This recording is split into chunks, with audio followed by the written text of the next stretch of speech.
This video is going to be a film study look at the Ravens right guard situation with some other commentary about some of the offensive line play from their week 1 game against the Eagles. I'll be honest with you, I was one of those guys that when I first heard Daniel Faalele was going to move or possibly be looked at right guard, I didn't see it. I still have some doubts, but I will tell you that there's some things I was definitely wrong about. I do enjoy watching Faalele play. He's a very large, strong human being. I think he wants to succeed. He seems very willing, at least, to try to accomplish all the things the Ravens are giving him. Minimal comment about Rosengarten, Cleveland in this video. I liked Jones, some of the film that we saw here. This video is going to be separated quite differently than what you'll normally get in a film study video that I'll try to produce. I will do this pass plays first and then run plays second. So I won't go through every possession in order chronologically. We'll go through, I think, 7 or 8 pass plays initially, and then run concepts after that. So Faalele at right guard is dealing with Jalen Carter. I find him to be very patient, and that's just whatever the scheme is. He knows where his help is. In this case, his help is to the inside, which is Ben Cleveland. And Faalele understands that when Carter works to the inside, he's just going to let him work. He's going to let him operate there. He's going to let him flow to that, almost like a zone defense in basketball. Now, I do feel like his posture gets broken down twice in this game, such that if he didn't have help, he may not have been able to recover to the inside. But again, he may be overstepping or not oversetting. That's not really the word I want to use, but he may be overstepping to the outside, the left-hand portion of our screen, because he knows he has help to the inside, which can sometimes make it look bad, like you've been slapped and you've broken your posture. But the idea is, did Jalen Carter get to the quarterback? And I feel like he's a very patient player at right guard. Maybe some of the deficiencies that are out there in space at tackle can be better mitigated at right guard in smaller space. So this is second possession. My apologies. And he's now dealing with an inside linebacker. This is a 3rd and 5. Johnson ends up scrambling. I think it's Baun, B-A-U-N, B-A-W-N, who he's dealing with, 53. Rosengarten's really quick getting out of there, by the way, as a tackle. I mean, you saw it in his Washington film, but you really see it compared to Jones at times. His third step, Rosengarten, gets in the ground really quick compared to Jones. You can kind of even see it here. He's already getting the right foot back in the ground. Jones' left foot, his outside is still in the air. Faalele patient again. His ability to redirect, I think, or prevent defensive players from redirecting at times may be an issue, but it's a very small sample size. Again, we're only talking about, I think, 12 plays, 13 plays that I'm showing you. I've watched every play at this point live with the broadcast once, and then on rewatch, and then now the all-22 in the end zone angle. I do wonder about people redirecting off of him. This is a very quizzical or confusing call. It almost looks like it should be an RPO on 3rd and 10. Josh Johnson's posture when giving this ball is such that it looks like an auto give. Additional to that, we don't have a route being run here to possibly replace Trotter, who I thought played quite well for the Eagles. He's very active, and in fact, you're going to see him multiple times in this video. There's no route being run to replace him, so it looks like just an auto give on a 3rd and 10. So it was unusual because this was 4th possession, if I believe. It's not like the game was over at this point or out of hand, nor were we on 3rd-string players. Faalele trying to keep the defensive tackle, basically reach him, keep him from getting to the play side.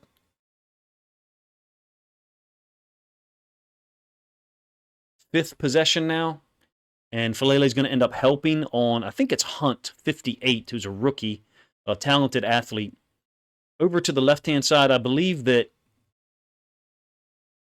Voorhees falls down on this one because he gets collisioned on a stunt between the 2 D tackles, and this guy's going to fold over the top. Cleveland doesn't adapt or adjust to it at all, and basically there is a free runner there. The free runner is too late.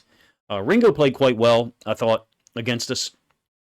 A ball that Josh Johnson at least put in a place that's, catchable. There's no work for Faalele to his inside, so he's working inside out. And then, lo and behold, here comes an edge rusher that Roger Rodengarten already had locked up. It's Hunt. We're lucky that one wasn't intercepted, maybe not a 50-50, but a 40-60 ball.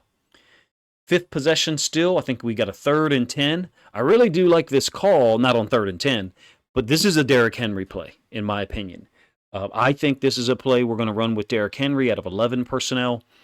Who that tight end is going to be over here. Could be 1st and 10, could be 2nd and 8, 2nd and 4, whatever. I'm hoping it's not Patrick Ricard all the time. It's got to be Isaiah Likely and Mark Andrews sometimes, because just check out all that's got to be done here. You don't have to hit a home run with this as a tight end on the front side. You really just got to hit a double, because it's not like we're actually trying to get this thing outside of there. We're not trying to reach him. We're just trying to essentially base him and let him read it. Now, look, check out, we'll run this a couple times through. Check out what's happening here with Cleveland, Faalele, and Rosengarten. I'm not sure what's going on with my mouse. My won't show up. We don't get a clean, downhill run there by, I think it's right. Ends up running into Voorhees. Maybe the cut could have happened downhill a little bit sooner. This is the type of play, though, that Derrick Henry is going to be super dangerous on, if you ask me, number one. Number two, and I have heard this for a couple of years from various people, a couple of thoughts. When you turn your back to the defense and you have Lamar Jackson with the possible boot off of it, these guys are just going to run and veer off. So the boot with Lamar isn't effective. Well, how does this play look if that defensive end runs to a booting quarterback? In this case, Josh Johnson doesn't boot. Again, it's a 3rd and 10 run, so we're talking about different personnel being on the field, different situation. I think it has the potential to be an extremely effective play concept for us for a lot of reasons, especially if we're under center and the movement by the quarterback is more so here, putting this guy in conflict for a longer period of time, in my opinion. I also think that the boot off of the pistol handoff is less effective. The ball is presented sooner in terms of the quarterback's back being turned, not sooner in terms of the ball being snapped. The quarterback's back is turned immediately, ball's presented. If we were under center, you'd have to get out of here, and your back would be turned for a longer period of time, hiding the ball for a longer period of time, essentially, even though we're talking about 1 second, 1.2 seconds, and basically putting that defensive end or outside linebacker Hunt in conflict for a longer period of time. Sorry for digressing. I know we're talking about the guard situation, the right guard situation. So back here on this side, I think we're getting a combo from these two. For whatever reason, Rosengarten is kind of working up to those guys as well. There's really nothing for him there, in my opinion. I think we should be, we're working up here, and Faalele and Rosengarten end up with the D tackle, pushing him downfield, effectively, in my opinion. I think we could handle that better, or even maybe cup that backside if it's going to be an auto handoff in this situation on 3rd and 10. Now into another pass play, and Faalele's still on the field. Josh Johnson is out. Again, he's patient. He's letting things operate to the inside. He's letting, in this case, the defensive tackle, who's in a wide 3 and almost jumps, get upfield first, swat to the inside. Faalele's strong, clearly. You hope he can retain his posture, because on inside moves like that, when he has inside help, number one, I feel like he's going to easily be able to stab that inside rusher, that defensive tackle, and freeze him for a moment, allowing the center to take it over. You can see that with the center working in this direction, running back going in the other A-gap, I think it's Ali at that point, ends up being an incomplete pass for Walker and Leary, who were not on the same page.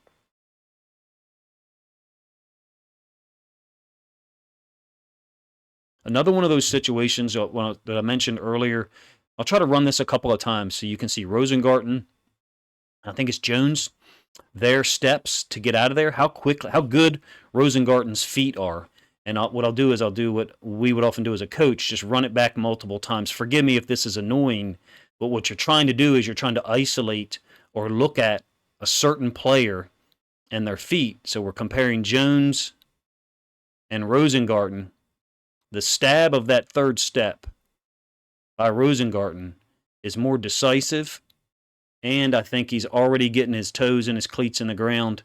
Jones is almost there. He's not as far behind on this one, so maybe I didn't pick as good a play to try to illustrate it. Additional to that, I thought Jones had 3 clean wins against Nolan Smith. Maybe it was only 2 of them, but he looks like a capable player to me. were he to be needed at left guard, left tackle, maybe even right guard in the event of injury, he looks like a quality player. You're welcome to let me know if you have a different opinion based on his play. Again, I'm not showing you every single play from the game. Another example here where Faalele is patient. You got a D tackle, same guy, working to the inside. Unfortunately, on this one, I have to mention that it gives me pause a little bit that 2 rushes in this game, Voorhees is kind of stung on the initial engagement, knocked a little bit off balance, and almost begun to be walked back to the quarterback. Now, it doesn't mean that his back was actually in the quarterback's face mask or in his lap, but closer than you would like. The size of Voorhees, I don't know how big he is. He doesn't look small, but he certainly doesn't look like an overwhelming physical specimen against some of the guys that we face against the Eagles. But I really do like him. I think he played quite well, and it looks to me like he's got the left guard position locked down at this point.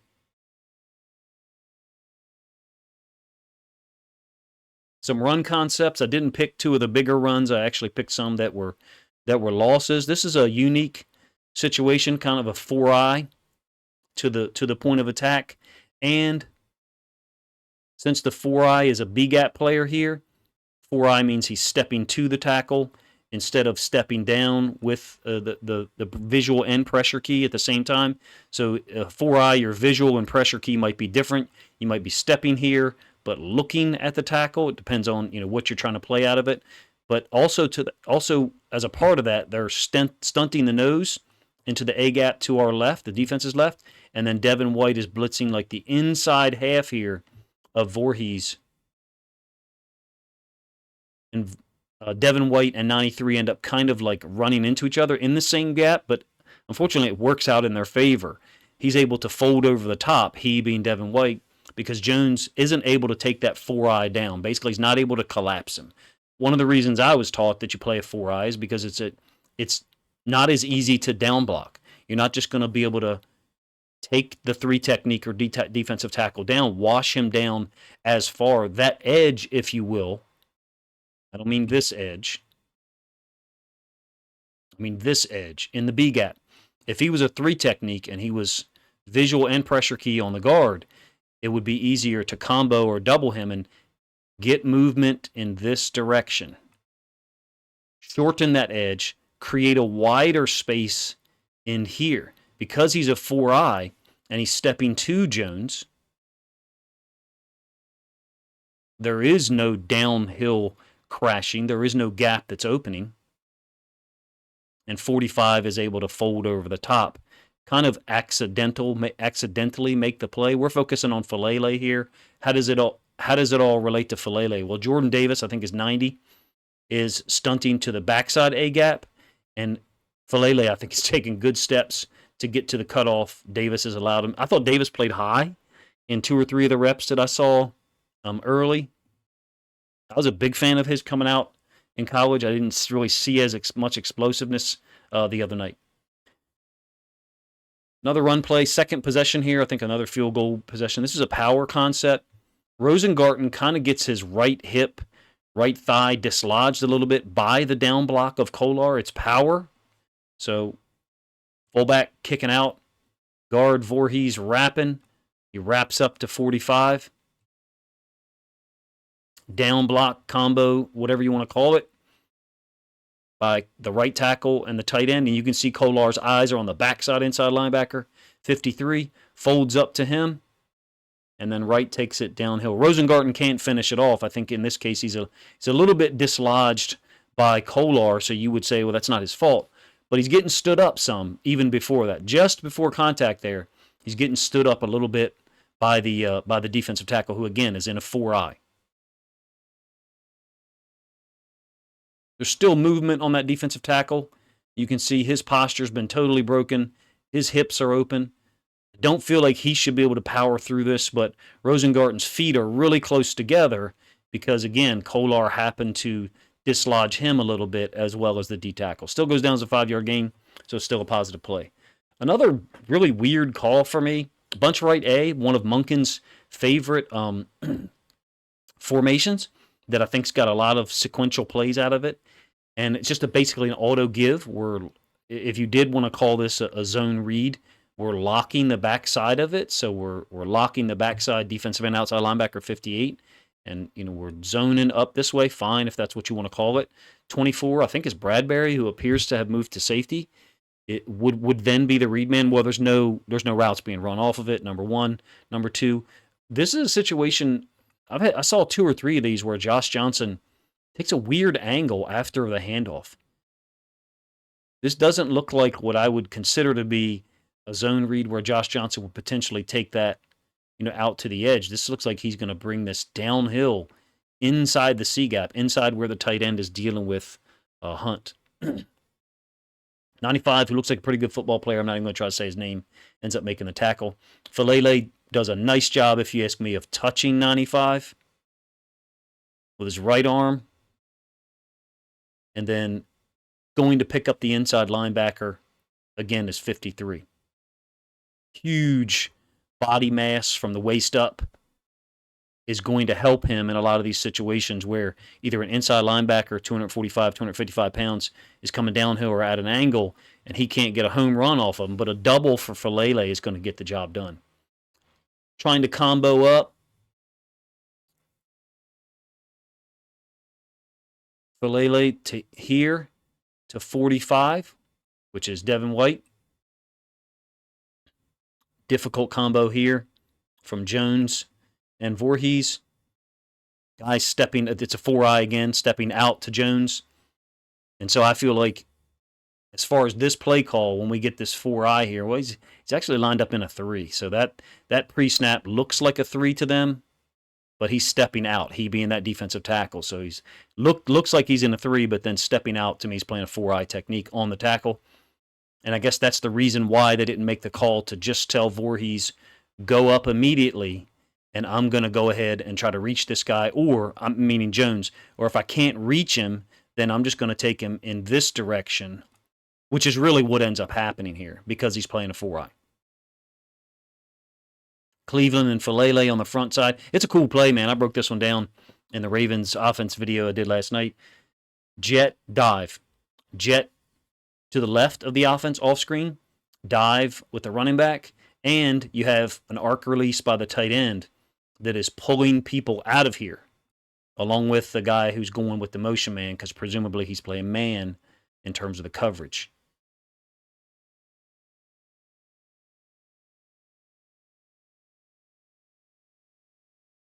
Macari back in the game here at tackle. This is a F counter play. So the guard, in this case Voorhees, pulling and kicking. Hunt, 35, is going to wrap up. And check out how different this is versus the power play that I showed earlier, where Devin White was the frontside inside linebacker. You do have an attempt by the Ravens to create a wall here. And then there's the wrap with 35 up to the inside linebacker. But because we're only talking about a difference of 2 yards, meaning this is a 3-yard gain and the power play was a 5-yard gain. But that's important. That's the difference between 2nd and 5 and 2nd and 7 for the offense. And that's commitment. I believe this is Trotter again, coming downhill, smacking the fullback / tight end in the mouth.